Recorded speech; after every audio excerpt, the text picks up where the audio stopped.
So KTR, as we head towards your campaign, give us a sense of how serious a threat do you take Revanth Reddy to be, the face of the Congress campaign? Many believe he's kind of turned things around for the Congress. Is he a serious challenger? No, I would only say one thing. We beat Revanth Reddy in his own constituency last time. He lost his election for MLA. And mark my words today, on the 3rd of December we can talk. He's contesting from 2 seats. He's going to lose in both of them.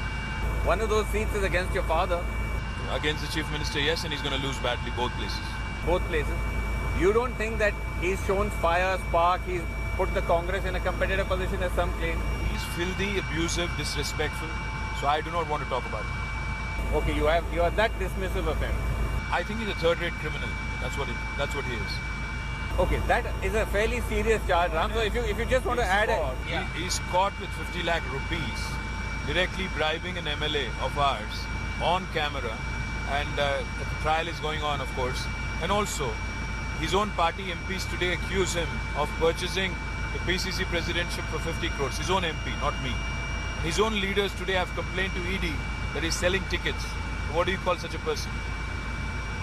There's a sort of allegation that your father keeps moving his seat around, contests from different places, always contest 2 seats. Is seen as a sign that there's an insecurity there. To that you would say what? KCR is the tallest leader in Telangana. He's contested, unlike other leaders, in many seats, not once. The only reason why he does that is because to rev up our party in multiple districts. And I don't think there's anything wrong in it as a strategy. If Modi can contest in Gujarat and Varanasi, if Rahul can contest in Amethi and Wayanad, why not KCR contesting from multiple locations? What's wrong in that? Fair enough. But of course, KCR has set his sights even beyond Andhra Pradesh, beyond Telangana. You converted PRS into BRS, Maharashtra Rashtra Samiti. But is that really something which took off, or have you realized that it's much more challenging to expand your ambitions outside? You first have to strengthen your foothold here. See, Vasu, Rome was not built in a day. Even the BJP that had only 2 MPs at one point of time now has 303, of course, after 40 years. The fact is, in India, I think we all have to agree, things do take time, but one step at a time. What we plan on doing is post-December 3rd, we plan on venturing into Maharashtra. In Maharashtra, we won some local body elections. Now we're looking to make sure we contest for both Assembly and Parliament and hopefully make an impact. But you don't want to be part of the INDIA alliance because there is already an alliance and a kind of a coalition against the BJP. Why have you rejected them? Well, we don't think this country is bipolar. We don't subscribe to the theory that both Congress or BJP are the two opposite poles, and therefore one needs to flock to either or.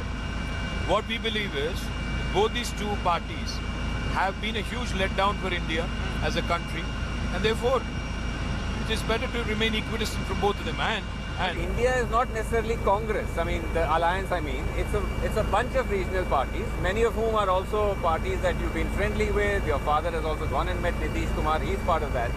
So why not then align with them? Eventually, you have to understand one thing. These two national parties are so arrogant. They behave as if everybody is a subordinate or everybody is just a surrogate. Both parties today are the principal leaders in these two alliances, NDA and India. And no matter what anybody would like to believe, these are the principal drivers. You look at their arrogance in the way they've dealt with. There is apparently an alliance, but there are no coalition partners fielded in Madhya Pradesh or Chhattisgarh or Rajasthan. So what kind of an alliance is this where you just meet for chai biscuit and then only talk about parliament elections and not local bodies or state assembly elections? So in 2024 then, KTR, then explain to me, how do you see it? So there'll be the NDA, there'll be this INDIA, and then? And then there are 13 other political parties which are non-aligned to either INDIA or NDA. Okay. So who knows what future has in store.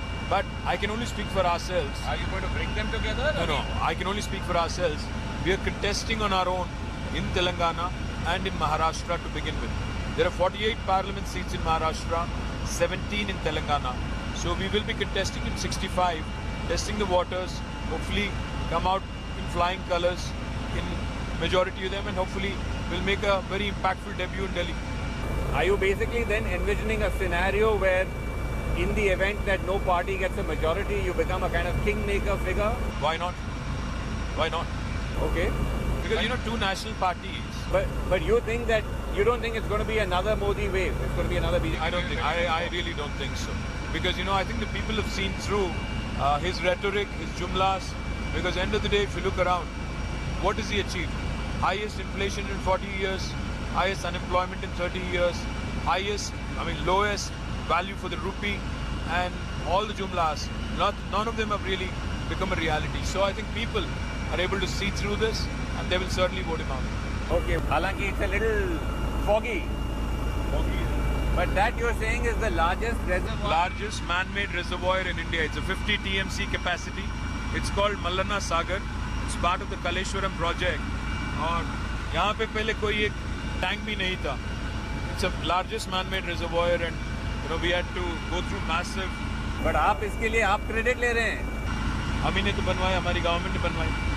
But Kaleshwaram project is across many different.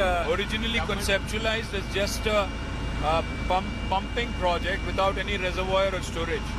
All the storage that you see of water, 147 TMCs, has been built by our government. As a result, the cost escalation also did happen. So, this is a reservoir that is also then providing irrigation. It's for drinking water. It's also for industrial consumption, and of course for irrigation. 10% is earmarked for industrial consumption, 10% for drinking water, the remaining for irrigation. Kaleshwaram, as you know, has become a big election hot potato. They're accusing you of corruption. They're accusing you of massive cost overruns. Well, for no reason did Telangana become the granary of India today. From 68 lakh metric ton production of paddy, from a 14th rank in India to #1 spot, displacing Punjab and Haryana, and now procuring 3.5 crore tons of paddy. So that, I think, should answer the question. Because jealous people who couldn't do sport will obviously accuse and make silly remarks. But the fact is, Kaleshwaram has transformed the lives of the people of Telangana. An arid region, dry region. When Telangana was formed, out of the 10 districts in Telangana state, except Hyderabad, which is of course urban, all 9 were declared backward region fund. All of them were getting backward region grant funds. So essentially a dry, arid area today becoming the granary of India in 9 years. That should kind of explain how big a success Kaleshwaram has been.